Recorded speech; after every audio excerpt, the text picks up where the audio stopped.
Bonjour tout le monde, je m'appelle Camille, je suis l'ancienne stagiaire de Cotoji Édition alias Asian District. Alors Cotoji Édition, c'est une maison d'édition qui s'est créée en 2010, donc il y a plus de 15 ans maintenant, mais qui a été rebaptisée sous le nom d'Asian District récemment, donc l'année dernière. On a eu quelques petits soucis financiers, mais l'année dernière, on a vraiment voulu se relancer sur le marché officiellement. C'est un autre nom qui signifie vraiment le renouveau de Cotoji Édition. Donc maintenant, c'est Asian District. Il faut savoir qu'à la base, Cotoji Édition, c'est une maison d'édition qui est spécialisée uniquement dans tout ce qui est les ouvrages de création française. Donc au départ, on publiait vraiment des ouvrages venus effectivement de France, avec des auteurs français. Puis après, au fur et à mesure, l'auteur de la maison d'édition, le créateur de la maison d'édition, Pierre Séry, lui, en fait, s'est pris d'amour pour la BD qui vient de Hong Kong, Taïwan et la Chine. Donc à la base, lui, il regardait beaucoup de films qui viennent de Hong Kong, donc c'est son époque à lui, tout ce qui est ces films de cette époque-là. Et puis après, en grandissant et puis en maturité professionnelle, il s'est dit pourquoi pas essayer de mettre en lumière ces auteurs-là sur le marché français, puisque aujourd'hui, malheureusement, les auteurs venus de Chine, Taïwan, Hong Kong ne sont pas forcément mis au goût du jour. Donc lui a vraiment voulu se lancer là-dedans et se spécialiser à 100% là-dedans. Donc Cotoji Édition est devenu Asian District, puisque Cotoji avait un nom un peu trop japonisant. À la base, le nom Cotoji venait vraiment de l'emblème en fait, puisque Nancy vient de Nancy. Nancy en fait est jumelée avec une ville qui vient du Japon et l'emblème de cette ville c'était le Kotoji. Donc voilà, d'où venait le nom. Et comme c'était trop japonisant, en fait, Pierre a décidé en fait de rebaptiser le nom de la maison d'édition sous Asian District, qui était le nom de notre label où on publiait en fait les titres venus de Chine, Taïwan, Hong Kong. Donc maintenant on se spécialise vraiment à 100% là-dessus. Et donc depuis l'année dernière, comme je disais, vraiment on revient sur le marché. Donc maintenant on a plus d'une dizaine de séries venues vraiment de tous ces auteurs qui sont tous talentueux les uns que les autres. Donc on a différentes séries qu'on propose aujourd'hui dans le catalogue. Je vais vous en parler de quelques-unes. On a tout d'abord... Alors attends Camille. Qu'est-ce que je dois dire? Alors c'est pas un hasard si je viens de t'interviewer, déjà parce qu'on sait que dans ma chaîne, je suis un peu exclusivement dans la consommation de mangas provenant du Japon. Ouais. Récemment, j'ai un petit peu ouvert mes horizons, je me suis beaucoup intéressé aux comics. Ouais. Et puis voilà, puis un petit peu de manga français, mais sans plus. Donc à l'origine, moi, le manga taïwanais, ça me parle, mais pas du tout. Si je me dis que mon portefeuille il va encore s'élargir, j'ai plus de place dans ma mangathèque. Mais le truc qui fait bien les choses, c'est le festival d'Angoulême, qui permet de découvrir un petit peu. Et puis vous avez un stand ici qui est parfait pour ça. Il y avait aussi un auteur qui était là aujourd'hui. Peux-tu me parler de lui déjà? De Wan Guanming donc. Voilà. Eh bien sûr, je vous parle de lui. Alors attends 2 secondes. Comment il s'appelle? Wan Guanming. Alors, je me suis dirigé, pas sur votre stand, sur un autre justement, où j'ai découvert, donc, je te laisse le montrer, l'assaisonnement du bonheur. Exactement. J'ai commencé à le feuilleter et j'étais véritablement charmé par le dessin. À partir de là, je me suis dirigé chez vous parce que j'ai vu que vous aviez un autre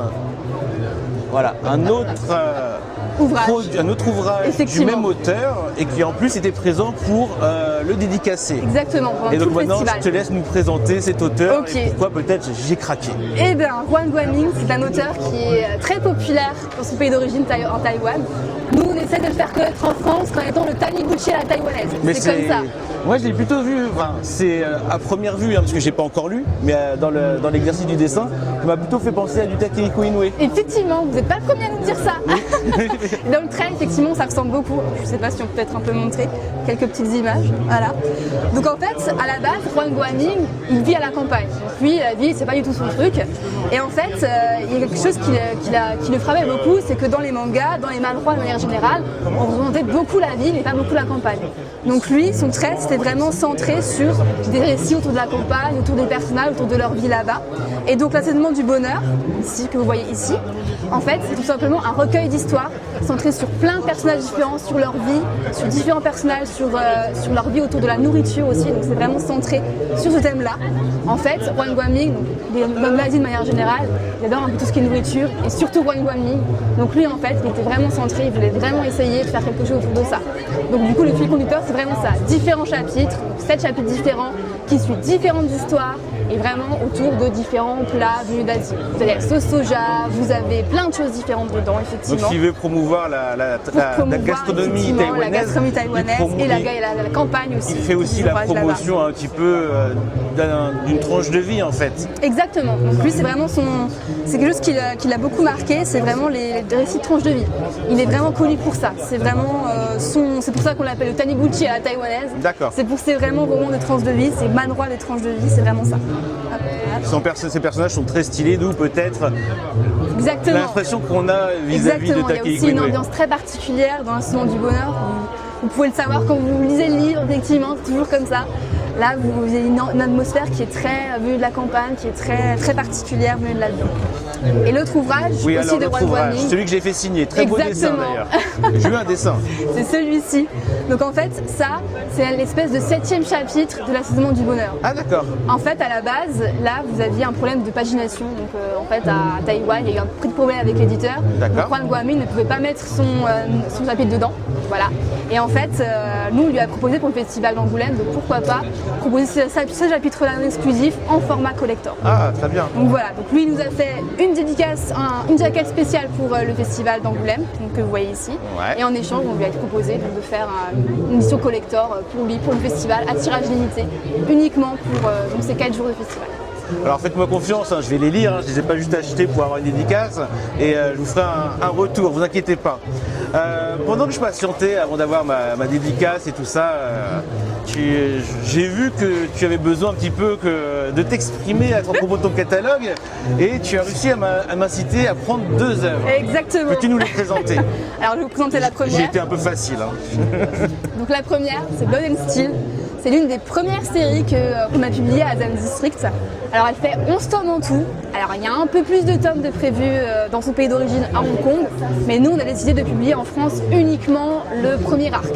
Il y a une fin, elle est ouverte, mais il y a une fin. Comme ça tout le monde est content. Il y a vraiment de 1 à 11, vous savez ce qui va se passer. Donc voilà, c'est de tome 1, le premier tome là, et le dernier tome, le tome 11, sortira l'année prochaine. Donc ça vous parle en fait de l'histoire d'un jeune garçon.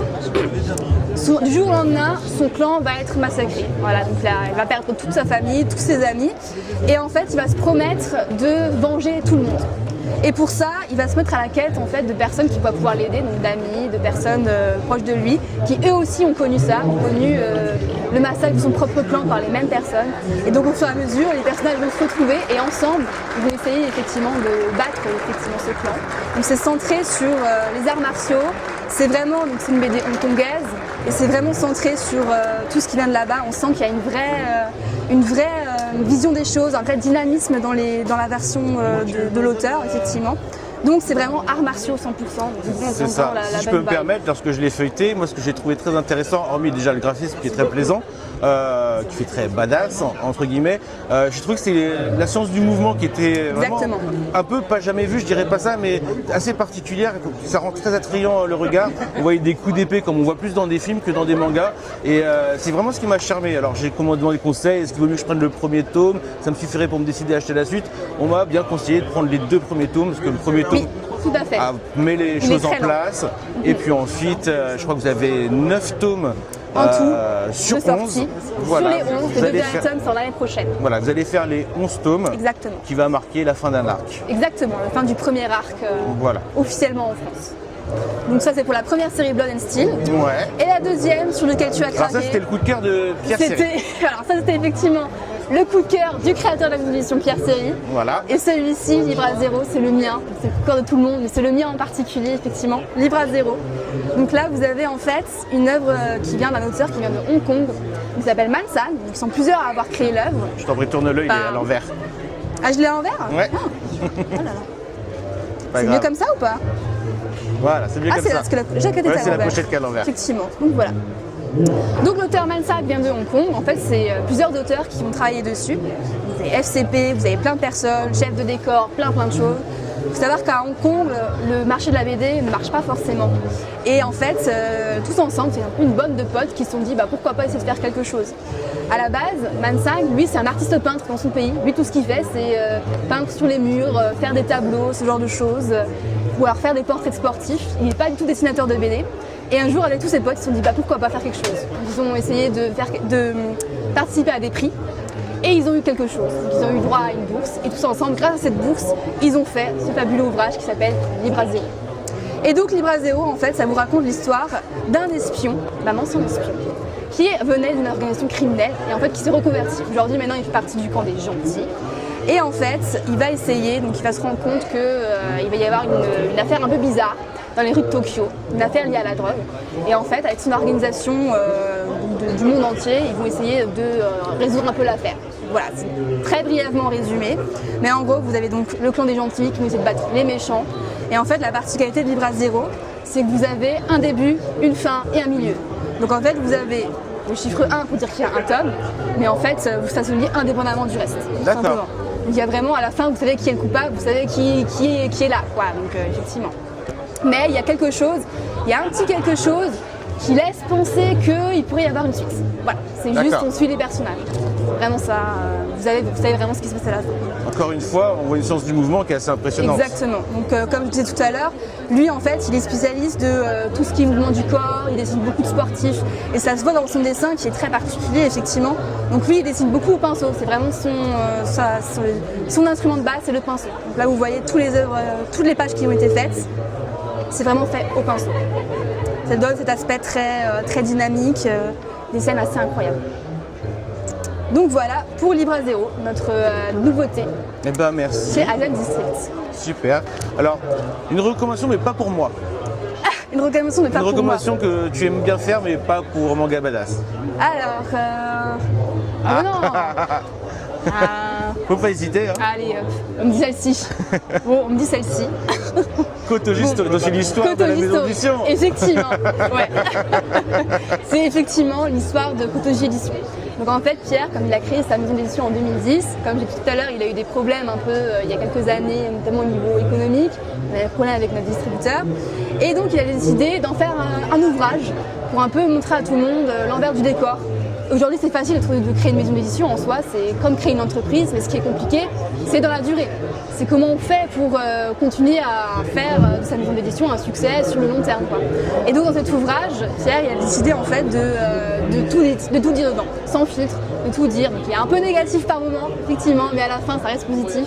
Il revient sur le crowdfunding qui a un peu sauvé la vie et comment est-ce que Azem District a réussi à avoir le jour.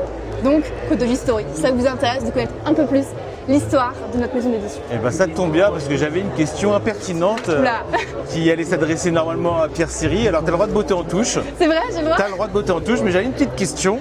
On m'a parlé d'une aide d'État qui viendrait de Taïwan pour les traductions. Ouais. Est-ce que c'est quelque chose qui aide la maison d'édition vraiment? Alors, nous, il faut savoir qu'à la base, on fonctionne avec autre chose à côté. C'est-à-dire qu'en fait, Pierre, il a plusieurs jobs. En fait, il ne vit pas de la maison d'édition. C'est vraiment pas son activité principale. La maison d'édition, elle fonctionne grâce à les activités annexes qu'il fait. Donc en fait, elle est autofinancée. Mais effectivement, la bourse de Taïwan, c'est une réalité. Elle existe, elle aide les éditeurs. Tout simplement, vous avez un formulaire à remplir en ligne. Vous dites, voilà, je vais publier cet ouvrage, pourquoi je veux le faire, c'est quoi la communication qu'on va faire dessus, c'est quoi le marketing qu'on va faire dessus. Et en fonction de ça, à Taïwan, ils nous disent, ok, on vous donne ce fameux montant. Ah d'accord, il y a une sélection alors. Il y a une sélection. Parce que j'avais entendu parler de la maison d'édition Château, Kunico, et lui, je crois qu'il avait abandonné l'idée de... Oui, parce qu'il n'a pas eu effectivement le financement. D'abonder il n'a pas été sélectionné dans les financements. Donc c'est vraiment un choix qui vient de l'État là. Effectivement, c'est un choix qui vient de Taïwan, c'est eux qui choisissent qui a été sélectionné dans la fameuse bourse. Donc vous avez mieux travaillé le dossier que d'autres. Ah, je ne sais pas. Ok, bah c'est sympa parce qu'on en sait un peu plus comme ça. Exactement. Voilà, très bien. Bah écoute, merci. Eh ben merci à vous. Tu m'as déjà conseillé tout ce qu'il fallait. Non, oui. je sais que tu veux m'en conseiller un autre. Allez, vas-y, fais-toi plaisir. J'hésitais à le prendre. Allez, parce que tu m'as fait sortir la carte de crédit une fois, puis 2 fois, puis 3 fois. Allez, montre-nous ce que tu voulais me faire vendre. Celui-ci s'appelle That Moment Maybe. En fait, c'est l'une des premières œuvres qu'on a publiées à Kotoji Édition. C'est une œuvre de Pocket Chocolate qui est un auteur chinois qui est hyper connu dans son pays. Mais en France, pas du tout, bien sûr. Auteurs chinois ne décollent pas forcément. En fait, donc lui, il utilise beaucoup la couleur. C'est son truc, c'est la couleur. Donc il a un trait très particulier, ça se voit un peu ici. Et That Moment Maybe, c'est un peu une histoire d'amour. Et c'est une histoire d'amour entre deux personnages, c'est tout mignon et ça parle à tout le monde, aussi bien les enfants, les personnes âgées que les adultes. C'est vraiment intergénérationnel et ça parle vraiment à tous les membres, tous les genres, femmes, hommes, tout ce que vous voulez, ça parle à tout le monde. Et vous avez 2 œuvres du même auteur? On en a une autre effectivement qui est Auteur Un recueil ou autrice? d'illustrations, c'est un auteur. Un auteur. Pocket Chocolate. Son nom vient en fait du fait qu'il aime le chocolat. Donc c'est du D'accord. Pocket Chocolate, c'est très bien, Ok. allons-y. Et l'autre, c'est en fait un peu un recueil d'illustrations. C'est ce que vous avez ici. Une nuit calme et paisible. En fait, là-dedans, vous avez un peu un condensé de plein de choses. En fait, l'auteur, il a plusieurs styles artistiques. Je ne sais pas si vous voyez un peu ici. Donc en fait, il s'est dit pourquoi pas essayer de tout mettre là-dedans. Vous avez plusieurs recueils d'illustrations, plusieurs petites histoires. Dedans, ça C'est vous comme met des un histoires peu- courtes? Des histoires courtes, des petites illustrations exclusives, il y a D'accord. plein de choses. C'est un peu un mélange de plein de choses. Donc, voilà. Eh bien voilà, voir si d'autres seront tentés par Exactement, ce que par vous nous avez Pocket présenté. Chocolate. Super. Bah écoutez, je vous remercie pour votre bienveillance et votre sourire. Eh ben merci, C'est très agréable d'échanger avec vous. au plaisir. Et ben voilà, au plaisir. Pour ceux qui voient la vidéo, bah, après Angoulême, revenez l'année prochaine, ils seront certainement là. Exactement. Voilà. Si on est toujours là. Voilà, j'espère. Allez, je vous dis à bientôt, merci encore. Merci.